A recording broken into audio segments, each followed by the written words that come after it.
Fala, meu querido! Tudo massa? Ó, seguinte, se você clicou nesse vídeo, eu só posso imaginar que você tá cansado de terminar uma obra e ficar aí com os dedos cruzados, né, para que tudo funcione sem pegar fogo, né? Pois é, eu tô ligado. Quando eu era um eletricista que não tinha confiança e trabalhava meio que na base da sorte, eu também tinha essa preocupação. E para ajudar você a não ficar mais tenso na hora de executar e entregar um serviço elétrico, hoje eu vou listar 5 erros graves na elétrica e como se blindar definitivamente deles. Ficou curioso? Quer parar de suar frio na obra? Lógico, é. Então, ó, faz o seguinte, já dá aquela moral pra gente, já dá aquele like e atenção, hein? No final desse vídeo eu vou te revelar uma informação importante que poucos eletricistas têm acesso e simplesmente pode garantir que você se torne um eletricista mais seguro, mais confiante e principalmente lucrativo já na próxima semana. E eu vou te falar uma coisa, hein, meu amigo? Essa informação ela pode economizar alguns bons anos da sua vida batendo cabeça. Assista esse vídeo até o final e você vai entender bem do que eu tô falando aí. Aliás, antes de começar o conteúdo, eu vou propor uma meta aqui pra vocês. Dá uma meta aí pra gente, Jéssica, quantos likes? 10 mil. 10 mil likes, então tá falado, hein? 10 mil likes aqui pra você participar com a gente aqui. Vamos correr atrás dessa meta, tá bom? Like dado aí, então, ó, bora ver esses erros cabeludos. Meu querido, como eu falei no início, esse vídeo ele é dedicado para todo eletricista que já se sentiu com medo de entregar um serviço por não estar confiante que fez tudo certinho, né? Como manda o figurino. E eu já passei por isso algumas vezes no início da minha carreira. Era tenso quando eu ia embora da obra, dando a certeza para o cliente que estava tudo ok, mas eu ficava olhando para o celular esperando ele ligar a qualquer momento ali, reclamando que tinha algo errado. A maioria das vezes ele não ligava, mas eu digo pra vocês, era ruim demais ficar com essa incerteza, essa insegurança. Por isso, veja esse vídeo por completo, que vai ajudar demais você que passa por esse aperto aí no dia a dia de trabalho. Um dos erros que alguns profissionais cometem nas obras, seja por falta de conhecimento, ou seja buscando usar produtos mais baratos, economizar aí pro cliente ou aumentar o próprio lucro, é o uso de cabos elétricos da mesma cor. Não é difícil encontrarmos instalações onde os cabos de fase, de neutro, retorno e até mesmo de terra, né, o de aterramento, estarem uma mesma cor. E por que eu disse erro e eu falo erro entre aspas? Porque se a gente procurar no item 6153 da NBR 5410, que trata sobre a identificação dos condutores, a norma cita que as linhas elétricas devem ser marcadas de modo a permitir sua identificação na hora das verificações, ensaios, reparos ou modificações na instalação. Sendo assim, você pode usar, sim, cabos da mesma cor, porém os cabos devem estar devidamente identificados, porque sempre que você deixa de identificar os cabos, você dificulta pra caramba a vida do profissional que for dar manutenção no futuro. Inclusive, o cara que for dar essa manutenção lá no futuro pode ser você. Você já pensou nisso? Você não vai lembrar de uma instalação que você fez há anos atrás. A norma NBR 5410, ela diz que se a identificação dos cabos for por cor, deve sim ser usada preferencialmente a cor azul claro para condutor neutro, conforme os itens que tem na norma, verde para o condutor de aterramento, tá? E para condutores de fase e retorno, nós podemos utilizar qualquer cor, desde que não seja as que a gente mencionou, no caso azul e verde, tá bom? Receptáculo, bocal, soquete, boquilha, qualquer que seja o nome usado por você, essa peça simplesmente é um componente que tem a função de fazer a conexão entre a lâmpada, o neutro do circuito e o retorno do circuito que está vindo lá do interruptor. A princípio, a sua ligação ela é bem simples, bastando encaixar as pontas dos cabos nos bornes desse componente. Tô certo? Tô errado.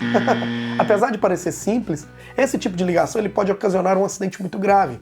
Se você reparar, a rosca da lâmpada é a primeira parte a ficar exposta, tá? Sendo assim, se o retorno do interruptor estiver ligado nessa parte da boquilha, na rosca, o usuário ele corre um sério risco de sofrer um choque elétrico numa troca de lâmpada.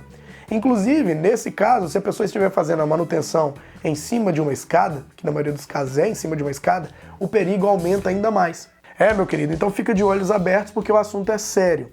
Guarda essa aí. O correto é ligar o retorno do circuito que vem lá do interruptor no borne referente à base do receptáculo e o neutro no borne referente à rosca do receptáculo, que é a parte que vai ter mais contato com a lâmpada e não tem um risco de um choque elétrico, tá bom? O que acontece quando se faz a interrupção do neutro lá no interruptor ao invés de ser a fase? A resposta é simples, a lâmpada vai acender normalmente. Mas André, então por que esse tipo de ligação está errado? Bom, pelo mesmo motivo que eu falei no item anterior. Se uma pessoa for realizar a manutenção no ponto de iluminação, né, daquele ponto ali, poderá receber um choque elétrico, imaginando que naquele ponto não haverá energia, e na verdade vai ter. Além disso, a norma também é bem clara quanto a esse item, quanto a esse tema. Ela fala que o dispositivo de seccionamento ele deve seccionar efetivamente todos os condutores vivos de alimentação do circuito respectivo. Então, meu querido, você tem que seccionar, você tem que interromper a fase no interruptor. Nada de seccionar o neutro lá no interruptor. Além disso, tem um outro probleminha que pode causar esse tipo de ligação também. Já reparou que algumas lâmpadas, principalmente as lâmpadas LED, elas costumam ficar ali piscando um pouco, ficar um pouco acesa, mesmo quando o interruptor está desligado?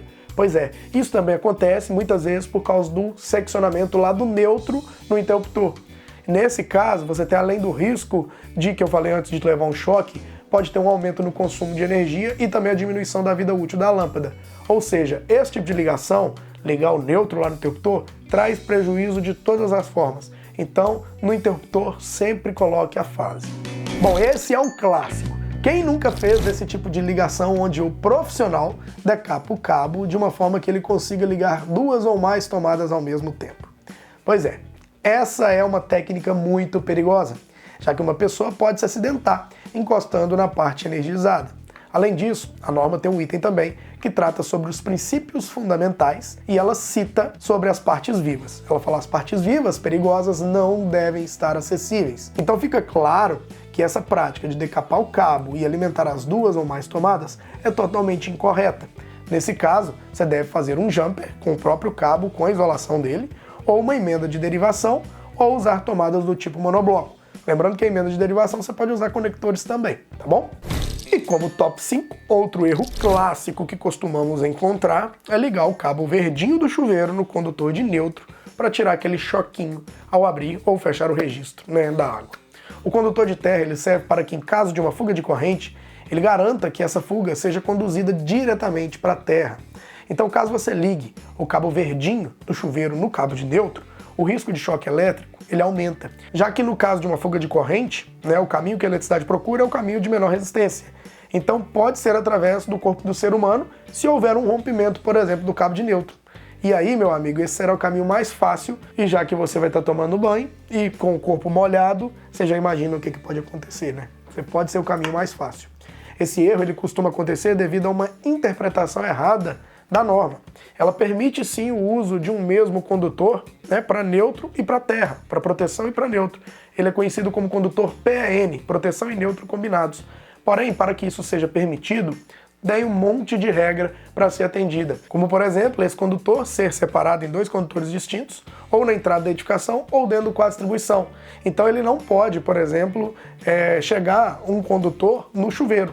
Lá no quadro de distribuição, ele pode ser o mesmo condutor, mas lá no chuveiro não.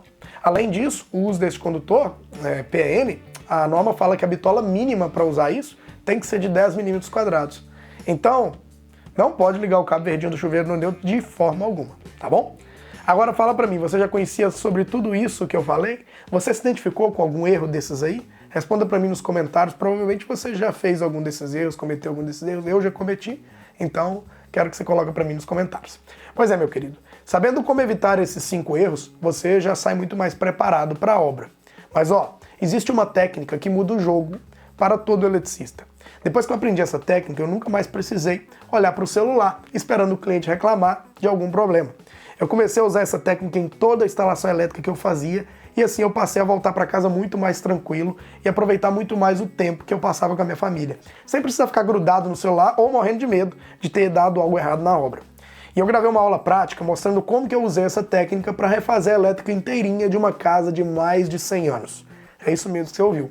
Uma casa de mais de 100 anos, com a instalação antiga e literalmente caindo aos pedaços. Esse foi um dos casos mais desafiadores da minha carreira e eu consegui resolver graças ao meu domínio dessa técnica poderosa que eu considero o porto seguro dos eletricistas. É isso mesmo, meu querido. Se você seguir essa técnica, que é um verdadeiro porto seguro para eletricistas, você pode ficar tranquilo, porque a sua instalação elétrica ela não vai ter mais problemas. E eu vou te ensinar tudo sobre essa técnica em uma aula especial que eu criei para quem quer se afastar do Zé Faísca da vida aí de vez e se tornar um eletricista profissional, que é chamado aí para grandes projetos e se tornar também uma referência no mercado aí, principalmente na sua região. Então, se você busca apenas fazer bicos na elétrica e não tem vontade de se tornar um eletricista profissional reconhecido, provavelmente essa aula que eu estou falando ela não é para você. Agora, se você deseja se tornar um eletricista profissional, seguro, confiante e reconhecido no mercado, assista a aula especial que eu preparei para você, tá? O link da aula está nos comentários e na descrição desse vídeo. Clica agora no link e eu te vejo lá na próxima aula, tá bom? Essa aula ela é fechada só para quem clicar no link, então ela é especial mesmo, tá bom, meu querido? Um grande abraço e até já!